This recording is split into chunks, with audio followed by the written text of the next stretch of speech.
बिस्मिल्लाहिर्रहमानिर्रहीम, अस्सलाम वालेकुम। मैं हूं सदीक जान और मेरे साथ मौजूद हैं हारून रशीद साहब।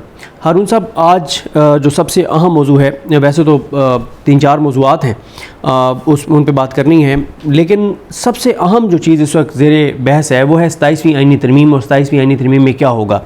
अब ये कहा जा रहा है कि असम्बलियों की मुद्दत में तोसी की जा सकती है और कहा जा रहा है कि फ़ाटा का दोबारा जो है वो उसको वफाक में ज़म किया जा सकता है कि वफाक वो कंट्रोल में आ जाए, क्योंकि हमदुल्ला साहब ने कहा है कि के असम्बली क्योंकि मिनरल्स बिल पास नहीं कर रही। जी, सेनेटर हमदुल्ला साहब जमीयत उलमा इस्लाम के, तो उन्होंने कहा इसलिए फ़ाटा को उस एरिए को जहाँ मिनरल्स हैं बहुत बड़ी तादाद में, बहुत बड़ी मिकदार में, तो इसको वफाक के अंडर लाया जाए इस सारे एरिए को।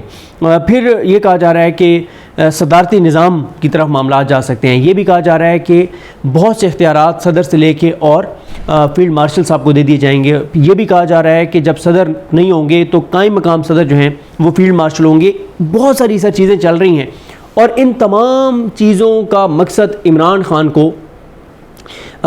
ख़ान की जो पॉपुलैरिटी है उसको कम करना है, इमरान ख़ान का कोई तोड़ करना है। तो सर, ये जितनी चीज़ें इस वक्त मौजूद बहस हैं, आपको लगता है कि ये होगा? और अगर ये कर भी लेते हैं तो कैसे इमरान ख़ान की पॉपुलैरिटी को कोई फ़र्क पड़ेगा? सर, बात ये है सिद्दीक जान साहब, कबला ज़ियाउल इस्लाम अंसारी साहब, आप तो नहीं मिले होंगे, रशीद अहमद सिद्दीकी साहब जी सर, बड़े सीनियर जर्नलिस्ट थे, तो वो इंटरव्यू करने के लिए गए एक अफ्रीकी हेड ऑफ द स्टेट का लाहौर एयरपोर्ट पे। उस वक्त ये ख़बरें बड़ी इंपॉर्टेंट होती थी क्राइम की। जी सर, मतलब उस सेंसर का तो आप अंदाज़ा ही नहीं कर सकते। वैसे अब उससे भी ज़्यादा सख्त है। बीच में तो हमने 30 साल आज़ादी के निस्बतन एंजॉय किए हैं। जैसे गुलाम साखा सदर बना था तो उसने प्रेस एंड पब्लिकेशन आर्डिनेंस मनसूख कर दिया था। फिर इस्टेब्लिशमेंट को ज़रूरत पड़ गई, उसने आज़ादी ले दी बेनज़ीर के दौर में। तो आप अंदाज़ा लगाएं ना, 88 से लेके तो कब तक हमने कैनी साहब को तो जो है वो रोकता ही नहीं थे, राहिल शरीफ साहब भी, जी सर, आपको पता ही है। कैनी साहब के ख़िलाफ़ तो आर्टिकल भी छपते रहते थे। हाँ जी, तो वो अच्छे तो नहीं उनको लगते थे, लेकिन बहरहाल वो आज़ुर्दा होते थे, मगर ये रोकते नहीं थे। जी सर, तो बड़ी बड़ी बेहुदा चीज़ें। एक दफ़ा तो याद अमीर साहब ने हद ही कर दी, इतनी यानी ऐसा लिखा और बिल्कुल ही झूठ ही लिख दिया। मुझसे किसी बात पे नाराज़ थे, हालांकि बड़े भले आदमी हैं, लेकिन पता नहीं क्या हुआ। तो वो खैर उससे कहने लगे, अपना हेड ऑफ़ द स्टेट से सवालात करने लगे, दूसरे से 102-3 सवाल उसने ना, तो वो बड़ा परेशान। उसने कहा, अल्लाह के बंदो, मेरे मुल्क में मार्शल लॉ लग गया तो मेरा इंटरव्यू कर रहे हो। दुनिया इतनी तेज़ी से बदल रही है, ये पता नहीं रहते कहाँ हैं ज़हनी तौर पे, इनको कुछ मालूम नहीं दुनिया में क्या। ख़ुद जो सर्वे हुकूमत ने किया उसमें इमरान ख़ान की पॉपुलैरिटी इतनी ज़्यादा है कि इनको समझ जाना चाहिए कि अब कुछ नहीं हो सकता। एक वक्त आता है, पता चलता है, जान यहाँ आके ना इस जगह पे फंस जाती है, यहाँ पे। जी सर, बस फिर कुछ नहीं हो सकता। बात यह सार ख़त्म, इस पर मैं अलग से बात करूँगा बाद में। सार ख़त्म हो गई है। जी सर, पाकिस्तान,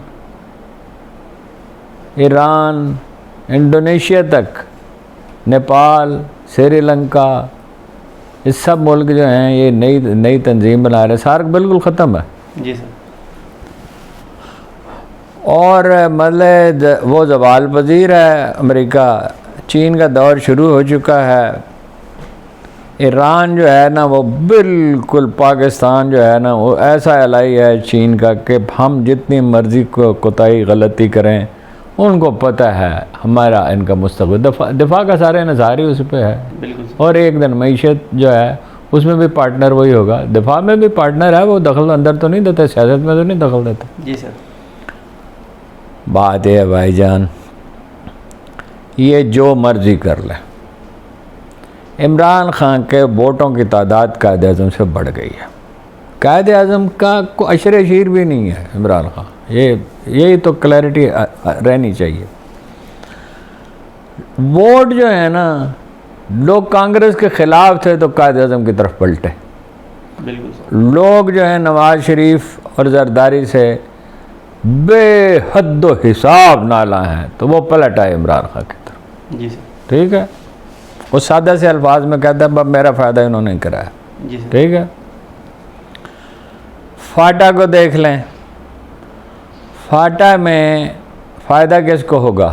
वोट तो जो आखिरी सर्वे हुआ था को 15 साल पहले 28% उसके थे, तो नीयरेस्ट जमीयत उलमा इस्लाम थी 9%। तो अब तो फाटा जो है वो उसमें मेरा ख्याल है उसके 80% वोट होंगे। और ये इनमें से कोई चीज़ बेल मंडे चढ़ती नजर नहीं आती। फ़र्ज़ करिए सब कर भी लें, जी सर। सब कुछ कर लें, अव्वल तो मेरी समझ में नहीं आता जजों की उम्र बढ़ा लें, मलक रियाज को वादा माहगुआ बना लें, जो मेरे ख्याल में नहीं बनेगा, क्योंकि माली तबाही भी आएगी उसकी उससे। जी सर। और बची खुची जो थोड़ी सी साख है वो भी जाएगी, और बैरिया जो है दुबई वाला भी ख़तरे में पड़ेगा, यहाँ भी उसको उसकी बड़ी भारी प्राइस देनी पड़ेगी। जी सर। क्योंकि ये सब चौधरी गुजरात के ये पार्टनर हैं, उसके नवाज शरीफ उसका पार्टनर है, उसके शरीफ ख़ानदान उसका पार्टनर है, और जरदारी बाकायदा पार्टनर। जी सर। ठीक है, ये जनाब जज और क्या क्या करना चाहते हैं, फाटा का कर लें, और उनको अपना आईनी अदालत भी अलग, आईनी अदालत अलग कर लें, सब कर लें। इसको ट्रांसफ़र करने सवाल ये है 10% सपोर्ट के साथ कहते हैं जी नवाज शरीफ जाएगा, ये फीलर ही मेरा ख्याल छोड़ा है, जाएगा बात करेगा। ये जानते ही नहीं इमरान खान को, इनको पता ही नहीं है। वो इमरान खान मेरा दोस्त, इतना सा नाखन बराबर काम, एक आदमी को नौकरी से निकाल दिया था, एक दोस्त को मैं साथ लेके गया, मैंने अभी बात शुरू की, कहता है ये बात ना करना। मैंने दोस्त को इशारे किया आपको और मौजूद और बात कर, वो उसने बहुत बेवकूफ़ी की थी, वो अपना मुलाजम था शौकत खानम का। इमरान खान ऐसी तवाज़ो करेगा उसकी, ये नहीं कि बुरा भला कहेगा, सख्त अल्फाज कहेगा, साफ सीधा खरा जवाब देगा। मुशाहिद साहब गए थे ना 30 सीटों की पेशकश लेके, आपको पता ही है ना, पहला जो इलेक्शन था 88 का, तो मुशाहिद साहब 3 सीट, उन्होंने कहा मुशाहिद साहब एक बात बता देना, नवाज शरीफ करप्ट है कि नहीं है। 88 नहीं, 96 के बाद जो था इलेक्शन, 96 के इलेक्शन, वो पार्टी बनी 96। जी सर। अब मुशाहिद साहब क्या करते? बिल्कुल। मुशाहिद साहब जो हैं बड़े सियासतदान हैं, बड़े दानिशवर हैं, बस झूठ बोलने की आदत नहीं है, हैं जी। तजिया उनका गलत हो सकता है, उनकी वो स्ट्रेटजी गलत हो सकती है, किसी को तो गलत ही हर इंसान से होती है। ज़हीन आदमी हैं यार, जो मर्जी कर ले। वो उसने कहा हिकमत यार को, ज़ियाउल-हक ने जनरल अख्तर अब्दुर्रहमान से कहा कि हिकमत यार को समझाओ। जनरल अख्तर अब्दुर्रहमान ने ब्रिगेडियर यूसुफ से कहा, ब्रिगेडियर यूसुफ ने कहा द बियर ट्रैप के Musannaf, one of the greatest soldiers ever born on this land. ठीक है सर। खरा सच्चा नफीस इंसान। उसने कहा सर हिकमत यार उन लोगों में से एक है जिनके पाँव के नीचे घास नहीं उगती। रैगन से मुलाकात का मसला था, उसने इनकार कर दिया था। जी सर। इमरान खान का कुछ हो सकता ही नहीं है। पहाड़ अपनी जगह से हट सकता है, पहाड़ हटते हैं, तोड़ देते हैं पहाड़ों को, सुरंगें बना देते हैं। इमरान खान को आप अंडर प्रेशर नहीं मनवा सकते। गोलियां तो मार दी, जेल में तो भेज दिया, बिजली तो बंद कर दी, कीड़े मकोड़े तो छोड़ के देख लिए, करेक्टर असैसिनेशन करके देख लिया। तो पीटीआई वाले भी बड़े करेक्टर असैसिनेशन करते हैं, तो बहुत बुरी बात है। इमरान खान से अंडर प्रेशर आप नहीं मनवा। आप इमरान खान को जेल में रख सकते हैं, वो भी एक ख़ास हद तक एक वक्त आएगा नहीं रख सकेंगे। तो ये आप कुछ भी नहीं कर सकते। मादनियात आप अमेरिका के हवाले करेंगे तो चीन इससे खुश होगा। दूसरी तरफ ख़बर ये है, अभी अभी खबर मिली है, अभी 1 घंटा पहले, चीन ने, मैंने आपको बताया, up till Australia and Indonesia, अरे अप टिल अफ्रीका वो एक अलायंस बनाना चाहता है। और वो समंदर से जुड़े हुए हैं सारे, बांग्लादेश, श्रीलंका, नेपाल नहीं जुड़ा हुआ लेकिन उसका रास्ता बन जाएगा बांग्लादेश के ज़रिए। हाँ जी, वन बेल्ट वन रोड, ठीक है जी। जी सर। वो उसका इन्फ्लुएंस, वो डोमिनेशन चाहता ही नहीं है, वो इन्फ्लुएंस चाहता है, सिर्फ ट्रेड चाहता है। इनफैक्ट वो ट्रेड चाहता है। जी सर। ओ भाई, वो चौथा सनती इनकलाब आ रहा है, उसकी क़यादत चीन के हाथ में है। डोनाल्ड ट्रंप फंस गया है। डोनाल्ड ट्रंप को तो ज़ोहरान अटक गया। उस ज़ोहरान को लोगों ने क्या समझा हुआ, करिश्मेटिक है, सारी जनानियाँ उसको वोट देंगी। मैं न्यूयॉर्क में रहा हूँ। जी सर। $1 मिलियन की उसने डोनेशन दी है एक अदारे को, और इससे बहुत पहले $10 बिलियन के उसके एसेट्स हैं। ऑरेटर वो सबसे अच्छा है। उधर वो बर्किना फासो वाला अटक गया उसकी जान को। उधर जापानियों ने नेटो के इजलास में शिरकत से इनकार कर दिया है। उधर यूरोप जो है उस पर दफाई अखराजात का बोझ हो रही है, बढ़ रही है। रशिया ने वो तस्लीम कर लिया। बिल्कुल। जब रशिया ने तस्लीम कर लिया, चीन इस पोजीशन में है। अफगानिस्तान, ये चीन जो है, चीन पोजीशन ईरान से भी करा दे, आपके अफगान से भी करा दे। ओला में अफगान को फायदा है, अफगानियों को चाहिए, पैसे चाहिए। अफगानिस्तान की पूरी तारीख ये है कि उनके पास बस नहीं है, हमारे पाकिस्तान में नहीं है। अब तो मिनरल है लेकिन निकल तो नहीं रहे। जैसे कश्मीर में था, वो दूसरी निकलते थे कश्मीर से, अब टिल बंगाल, कश्मीरी हर जगह पाए जाते हैं। इसी तरह हमारे बलोच भाई हैं जी, मेहनती हैं, काम सादा सा काम करते हैं, दुनिया में फैल गए। सबसे ज़्यादा अरकान पार्लियामेंट बलोचिस्तान के होते हैं। For your kind information, Baloch होते हैं। पंजाब में बलोच हैं, आपके इलाके में तो बलोच ही बलोच हैं, हमारे इलाके में बलोच ही बलोच हैं। बिल्कुल ऐसी है। सिंध में बलोच हैं, ठीक है। ओ भाई, दुनिया बदल रही है। एक ही आदमी है जो चारों सूबों में, जिसकी पार्टी है जो चारों सूबों से इलेक्शन जीत सकता है। एक ही रास्ता है इस्टेब्लिशमेंट की और इमरान खान की अंडरस्टैंडिंग। हुकूमतें जो हैं वो ये 4 खातीन, मुअज़्ज़ज़ खातीन जो चला रही हैं पंजाब को, इनके बस का नहीं। अल्लाह ने औरतों को इसके लिए बनाया नहीं, एक्सेप्शंस होती हैं। बेनज़ीर ने तकलीफ़ सही थी, ट्रेनिंग हो गई थी, ट्रेनिंग करने वाला ऐसी कैफियत में था कि उसने अच्छे मशवरे दिए थे। उस वक्त बड़ा मतलब सूझबूझ, वो बेटी थी तो ज़ाहिर। मार्गरेट थैचर थी, वो थी अपना इसराइल वाली, क्या नाम था उसका, गोल्डा मेयर। ये थी ये अपना जर्मनी वाली, क्या नाम था, एक वो न्यूजीलैंड की खातून थी। एक्सेप्शन है ये खातीन, छोटे छोटे इनके इंटरेस्ट, छोटी छोटी बातें। हाँ जी, टिकटॉक पे फोकस, टिकटॉक, हर चीज़ पे तस्वीर, ऐसी ऐसी चीज़ों पे तस्वीरें नाम लेते हुए शर्म आती है। हाँ जी। अच्छा, ये 80s 90s की पॉलिटिक्स है। दुनिया बहुत आगे बढ़ गए।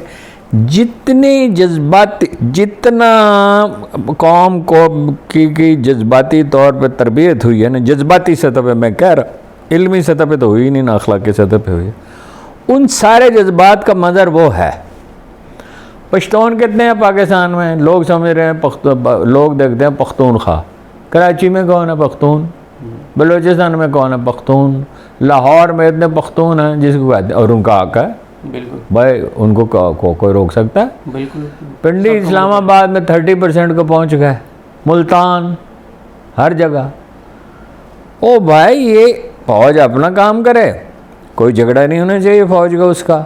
जी सर। या तो उससे मसालियत करेंगे। जी सर। नवाज शरीफ के ज़रिए और जरदारी के ज़रिए हुकूमत नहीं चल सकती। बाकी जनरल साहब को ज़रूरत नहीं है, फील्ड मार्शल साहब को, कि वो इख्तियारात लें, उन्हें इसकी कोई ज़रूरत नहीं है। तो बाकी अगर यही करना है तो ये इस हुकूमत को घर भेजें, टेक्नोक्रेट्स की हुकूमत बना लें। हैं सर, एक टीवी चैनल तो खिलाफत पे भी प्रोग्राम कर रहे हैं, वो तो कह रहे हैं खिलाफत के निज़ाम, खिलाफत, सदारत निज़ाम, मुझे भी कहा गया और बड़ी आफत थी, और कुछ भी नहीं करना था, महीने में 2-4 प्रोग्राम। मैंने कहा ये मुल्क सदारत निज़ाम नहीं आ सकता, मैं ऐसा काम, मैं फजूल का काम नहीं कर सकता। ये बताइए, जो मौजूदा निज़ाम पाकिस्तान में चल रहा है, हाँ। इसको इमरान खान साहब कहते हैं कि इसको आप बादशाहत डिक्लेयर कर दें कि बादशाहत है, इस निज़ाम को नाम क्या दें जो चल रहा है? नहीं, नाम तो इसका है ना, अमीर शाही है, अंग्रेजी का लफ्ज़ है, पता नहीं क्या मेरे जहन में नहीं आ रहा। उमरा की हुकूमत, यानी मंशा साहब के कहा जाता है, अब इसकी कोई तहकीक करे, इतने एसेट जो हैं मुल्क में नहीं जितने बाहर हैं। यही नवाज शरीफ साहब का हाल है, यही शहबाज शरीफ साहब का हाल है, यही बहुत सारे सनतकारों का यही हाल है। तो ये निज़ाम चल सकता ही नहीं है। और भाई ये असम्बली छोड़ दें, उस वक्त तो हम समझते थे नहीं छोड़नी चाहिए, लेकिन अब अगर असम्बलियाँ छोड़ दें तो इन असम्बलियों की हैसियत क्या रहेगी? मतलब आप कह रहे हैं केपी की हुकूमत रखें, लेकिन कौमी असम्बली सब कुछ फ़र्ज़ कीजिए छोड़ दें। मैं ये नहीं कह रहा ज़रूर छोड़ें, फ़र्ज़ कीजिए छोड़ दें, तो क्या इनकी हैसियत रह जाएगी? भाई सरमाया नहीं है, सरमाया पैदा ही नहीं हो रहा। भाई आपका वाटर मैनेजमेंट कौन कर सकता है? चीन से मिल के हो सकती है। बिल्कुल। आपकी आईटी इंडस्ट्री जैसे फ़ौज के साथ उन्होंने किया, आर्टिफिशियल इंटेलिजेंस, इलेक्ट्रॉनिक्स किसके ज़रिए? मलेशिया के से और उनसे मिलके हो सकता है। बिल्कुल। तुर्की को कुछ चीज़ों में आपकी मदद कर सकता है, ठीक है। ओ भाई ईरानियों ने ऑर्डर कर दिया है, वो दुनिया का जो बेहतरीन दफाई निज़ाम है, क्या S-400 उसको कहते हैं, जी सर, तैयारों का ऑर्डर कर दिया है। वो कह रहे हैं ईरान की हमारी इन्वेस्टमेंट है $400 बिलियन की। वैसे वो ईरानी जो है ना बड़े सियाने हैं, वो कह रहे हैं $200 बिलियन और डालो।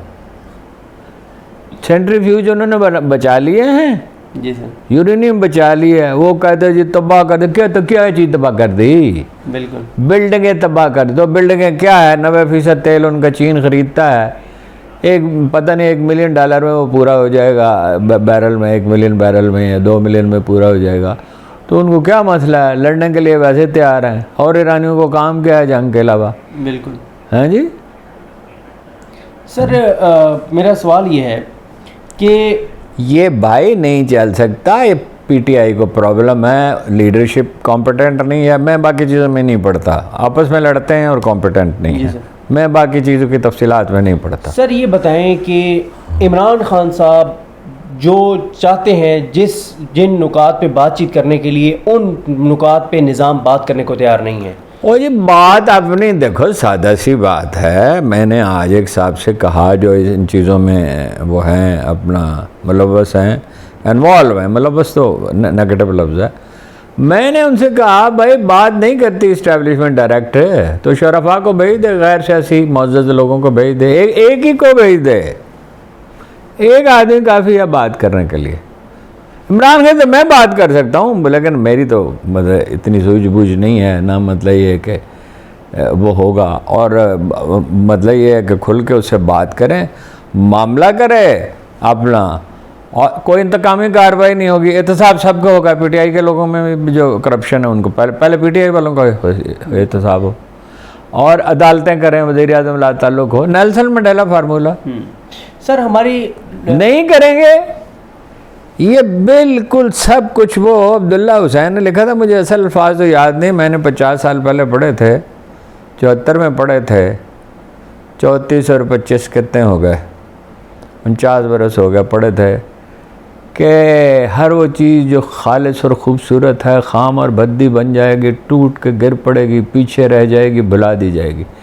ये बसात लिपट जाएगी, करीब तक है नमूद जिसकी उसी का मुश्ताक है ज़माना, ठीक है। ये हुक्मरानों को समझ नहीं आ रही, आज जो मरीम नवाज साहब को घेरा है, हुक्मरानों को कभी समझ आती ही नहीं है। समझने के लिए ज़रूरी है इमोशनल बैलेंस। समझ आती थी कायदे आज़म को, जी सर, समझ आती थी सलाउद्दीन अयूबी को, समझ आती थी इब्राहिम लिंकन को, समझ आती थी बलबन को, समझ आती थी अल्तमश को। औरंगजेब नहीं समझ सका। बिल्कुल।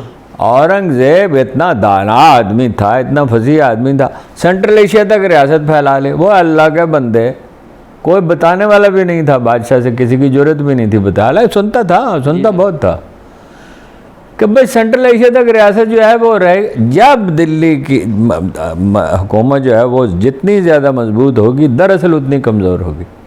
इंडिया की शिकस्त तो रेख प्रवीण सवानी कह रहा है, हम थोड़ी कह रहे हैं। बिल्कुल।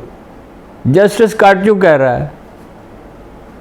इंडिया गया क्योंकि जो इनका तर्ज हुकूमत है ना, जो चौधराहट ये चाहते हैं। आप मुझे बताएं, ये चौकड़ा जिसको हमारे भाई कहते हैं, जी सर। दोस्त हमारे, उसका तर्जुमा चौकड़ा करते हैं। जापान नेटो के इजलास में शरीक ही नहीं हुआ। एक साबिक जापानी वज़ीर-ए-आज़म ने कह दिया कि हमें ज़रूरत ही नहीं है। यूरोप जो है वो नाखुश है, महंगाई बढ़ रही है, प्यूटन ने उसको तस्लीम कर लिया है। ओ भाई, ये चीन के साथ मामला है आपका। चीन जो है अफ्रीका तक हर जगह मौजूद है, और मतलब लेटिन अमेरिका में है, जबूती में उसका अड्डा है। ये दुनिया की चौधराहट का ख्वाब है। तो 30 साल पहले किताब लिखी गई थी, अमेरिकन ह्यूब्रिस, पढ़ें उसको। हैं? बिल्कुल सही है सर। अमरीकी घुमंड जो है ना, $900 बिलियन, $2 ट्रिलियन हर साल वो कर्ज लेते हैं, कहाँ से उतारेंगे? बिल्कुल। टेक्सास वाले कहते हैं हमारा मुल्क ही अलग कर दो, किस दिन कैलिफोर्निया वाले भी कह देंगे। कैलिफोर्निया आपको पता है मईशत की साइज़ क्या है? दुनिया की तमाम मईशत का जो है ना, सारी चौथी बड़ी मईशत है दुनिया की, सिर्फ कैलिफोर्निया के सूबे की। मैं देखा कैलिफोर्निया खूब घूम फिर के देखा। ये नहीं होता। माइनस इमरान खान को अल्लाह ना करे दुनिया से ही चला जाए, चलो फितरी है, अपनी फितरी वो उस पर चला जाए, वो अपनी कब्र से हुकूमत करेगा। ये जो लड़के लड़कियां घरों से निकल, अब लड़के लड़कियां क्या किसानों का अब करेंगे क्या? बिल्कुल। काश्तकार को कितना नुकसान हुआ है? 2200 अरब का एक साल में। हाँ, मुझे बड़ी खुशी हुई, आपको याद है 2200 अरब, 2200 अरब रुपए का जिसका नुकसान हुआ है। ओ भाई, उसकी बकरी गुम हो जाए तो वो भूलता नहीं है 40 साल, हैं? बिल्कुल। उसको आपने मार डाला, इंडस्ट्रियलिस्ट को मार डाला, तनख्वाहदार को मार डाला, फ़ायदा आप पहुँचा रहे हैं सो कॉल्ड अशराफिया को। टैक्स किस पे लगना था?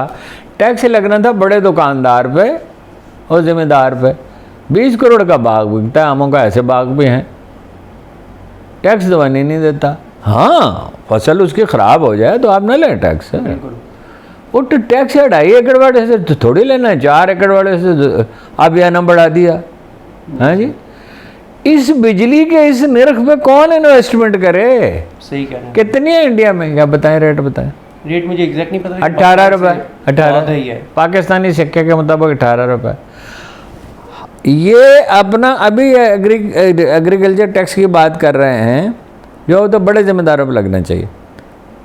60% सब्सिडी है, 60% सब्सिडी है किसान की। हमारी कितनी है? 0। सही बात। और कंपीट ही नहीं कर सकते। गैस की कीमत, बिजली की कीमत, पेट्रोल की कीमत बढ़ा दी, डीजल की कीमत बढ़ा दी। ये अफ्रीकी मुल्कों से नीचे चला गया। हाँ जी, तो ये नहीं। बिल्कुल ठीक है। इस पे हमने बड़ी तफसील से बात की है। कुछ और पीटीआई की एहतजाजी तहरीक से जुड़े हुए सवालात हैं, उन पे नेक्स्ट वीडियो में बात करेंगे। हमें अपनी दुआ में याद रखें। अल्लाह की हम सबका हामी नासर। अल्लाह हाफ़िज़।